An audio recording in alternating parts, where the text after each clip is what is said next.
There was the Vietnamese War was waging, and I was against the Vietnamese War. I was 15 years old.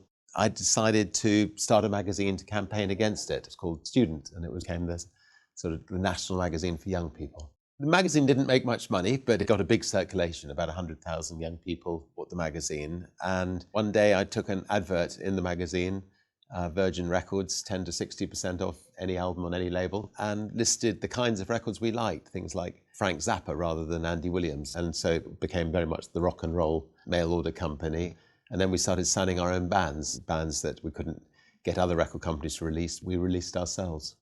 There are bands everywhere that want to be found. It's finding the right ones. And I had a 15-year-old boy called Mike Oldfield come to me with a tape called Tubular Bells, which he'd recorded all the tracks himself. I literally went to another record company, borrowed an artist called Sandy Denny's contract, and we typed out the contract. We managed to get the Exorcist to take the music, and that took it to #1 in America. It became a phenomenal success. Moved on and signed bands like the Sex Pistols and the Rolling Stones, and a lot of other iconic great bands. In those days, there was quite a lot of money to go around in the record business. A big hit album could sell 10, 15 million albums.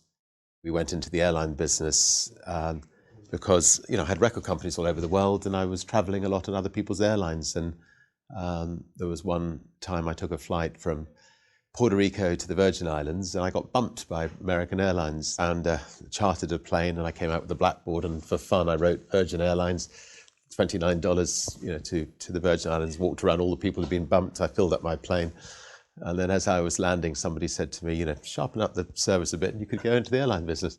And I've started 3 or 4 airlines, so Virgin Atlantic, Virgin America, Virgin Australia, and they've all gone really well. And the reason they've gone well is because they're the best airlines in their field. And if you're the best hotel or the best shop or the best club or the best airline, you survive. I mean, it's people who try to be second best, who normally stumble.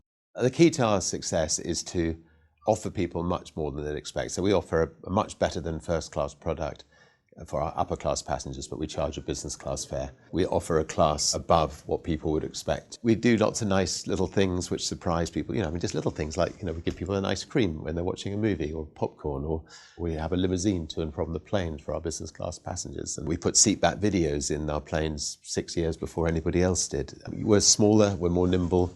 We're from the entertainment business, so we know that people like to be entertained. Virgin is always evolving. I start businesses not because I think I'm going to make money out of business. I'm not particularly interested in that. I start businesses because I think I can make a real difference. The main thing to remember, though, is if you do go out to start a business, most people fail, but most people also pick themselves up and try again and again until they finally succeed.